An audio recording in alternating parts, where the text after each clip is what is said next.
Welcome back, everybody. Now, as South Africa takes over the presidency of the G20, this marks a significant moment, not only for the country, but for the African continent as a whole. The G20, representing the world's largest economies, has historically played a pivotal role in addressing global challenges such as economic stability, climate change, and sustainable development. South Africa's leadership in this influential forum presents an opportunity to bring African perspectives and priorities to the global stage.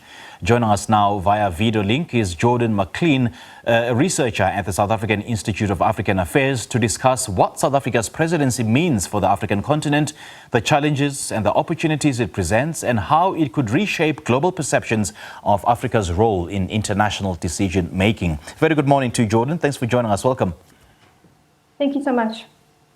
Now, South Africa, first of all, taking over the G20 presidency truly is significant. So how does South Africa's leadership in the G20 reflect its role within BRICS and its position in global geopolitics?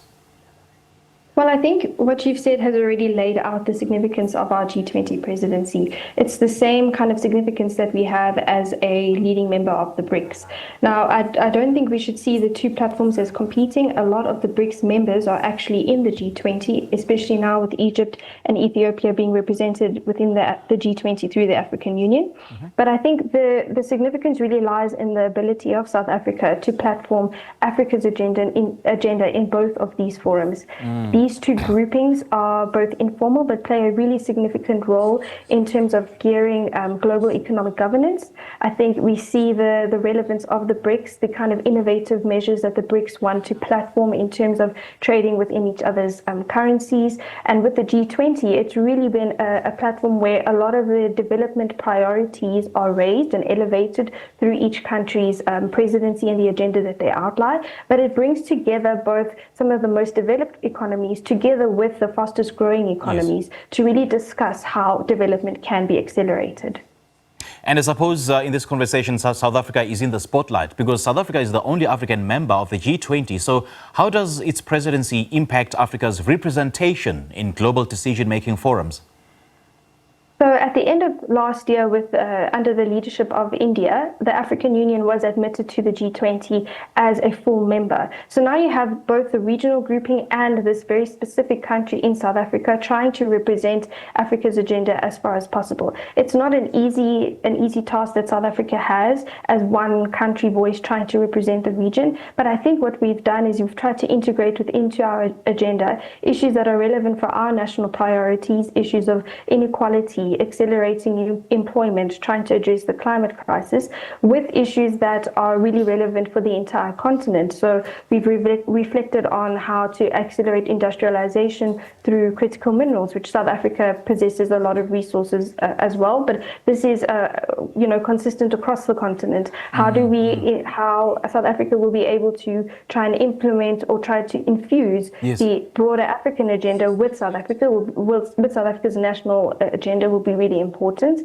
I think we've done well also to communicate very strongly from Durko and from Minister Lamola and our G20 Sherpa Zane Dango that we will be bringing an African voice to this important platform to really showcase what the opportunities that lie within Africa, but also very critically the kinds of needs and concerns that are relevant to both South Africa and Africa that should be discussed at this really high global level. You got right there, Jordin. I mean, Africa's voice needs to be amplified on platforms such as this. And what do you think will be South Africa's key priorities then during its presidency? And how can these priorities align with Africa's developmental goals and agenda? Well, last week, President Ramaphosa actually outlined a lot more detail about South Africa's agenda. So there are a number of issues that he's already highlighted, which actually bear resonance and relevance to the African Union's Agenda 2063, or the vision for the Africa that we want. So President Ramaphosa really highlighted the critical issue of addressing debt. Debt levels across the continent are highly unstable. They really limit, we have a lot of countries actually within the African continent that currently spend more money to repay debt and interest than they can actually direct towards addressing climate change or improving education and health and other developmental areas. So he's highlighted that debt is going to be one of South Africa's key priority areas. He's also mentioned very specifically that he hopes to establish a cost of capital commission. So this will be an expert group that will really bring together some of the top minds to discuss why accessing capital and accessing finance has become so expensive for particularly African countries, but more broadly developing countries, and what strategies the G20 can then endorse to bring down this cost of capital to ensure that, as a continent, Africa then has the finances that it needs in order to address, bottlenecks in our development, like infrastructure development or trying to advance industrialization. Absolutely. So this is one of the key areas. There are a number of others related to finance, like reforming international financial institutions, but also President Ramaphosa has highlighted addressing food insecurity, which is a critical issue for South Africa and for our region right now with the ongoing drought in Botswana, but also for the entire continent since the war broke out between Ukraine and Russia, and we had really significant issues related to the supply of food. But food security is an issue that also builds on our previous presidency, which was Brazil. Their G20 presidency highlighted food poverty and inequality. So what we are trying to do is build on the momentum that Brazil, India, and Indonesia, the three other developing country presidencies, have already laid the platform for. Jordin, there's a multiplicity of facets to South Africa's G20 presidency, like Africa's representation on the global platform, the AU interests, the interests of the BRICS nations. So how might South Africa integrate these interests, the AU interests in particular, into the G20 agenda? I think what we've done from the outset is actually been really intentional with involving the African Union and AU officials in the development of our agenda. So Director General Zane Dangle, who's our G20 Sherpa, has held a number of briefings and bilateral meetings with various African ambassadors here in Pretoria, but also with continental officials at the AU to make sure and to outline to them what our priorities are and how we can frame these priorities in a way that reflects a more continental approach. And I think we've really been able to carry that forward into how we've presented our G20 sort of theme, which is under the banner of solidarity, equality, and sustainability. And these are three critical issues that are guiding the AU's efforts to accelerate development on the continent.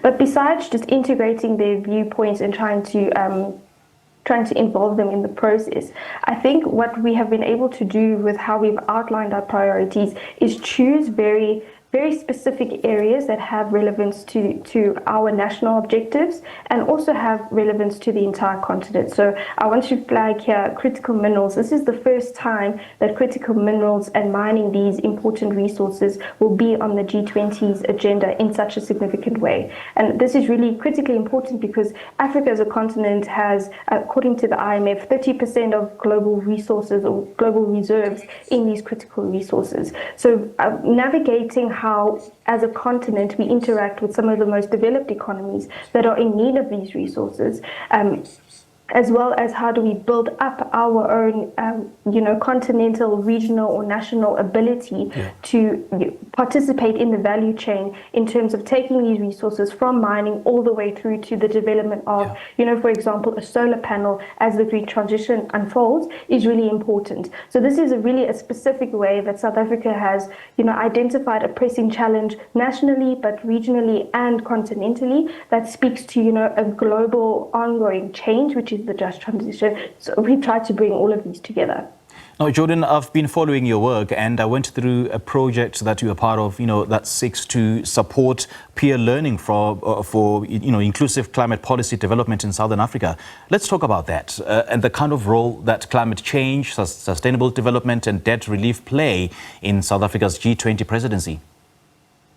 Climate change has been a really important agenda item on the G20's sort of agenda throughout the last 4 presidencies, which have been led by developing countries. And I think that's for a very particular reason. So our region, the Global South, or developing countries, are currently being the most impacted by climate change. However, we also, as a region within Africa or Latin America or some parts of Asia, do not really contribute as much to global emissions as some of the more developed countries do, who currently have have the finance to sort of accelerate their transition. So South Africa has put on the agenda the fact that we will be looking at the Just Energy Transition Partnership. We have one of these financial arrangements that's between South Africa and a host of developed countries, but we're also looking to develop a more holistic sort of concept of what a just transition means from a developing region. And again, this builds up off of some of the work that Brazil was able to accomplish this past year, where they were able to release voluntary principles endorsed by G20 members for just transition, and how countries can implement a transition in a way that doesn't lead to, a horrendous social impact, so job losses, further climate degradation, or raising levels of inequality. But also, Brazil then was able to build off of some of the work that India had done before, which is a trend that we've seen through these 4 presidencies, where India looked at sustainable consumption and production. So the G20 is kind of a platform where you can raise the profile of some of these climate issues, have the most important economies talking about climate change and how to finance climate change. But very importantly, from the South African and from an African perspective, is we need to be able to communicate to our developed partners exactly how we want, our climate partnerships and collaboration to kind of take off in a way that is advantageous to African concerns. All right, Jordin, great chatting to you. Thank you so much for sharing your invaluable insights with us. And South Africa's G20 presidency, I suppose, is one to be watched because, the world would want to see how South Africa will handle the geopolitical tensions between Africa and the West, in particular, those involving BRICS nations, and how that will compromise G20 presidency. Thank you so much for joining us. That was Jordin McClean, a researcher at the South African Institute of African Affairs, discussing what South Africa's presidency means for the African continent and the challenges, the opportunities it presents, and how it could reshape global perceptions of Africa's role in international decision-making.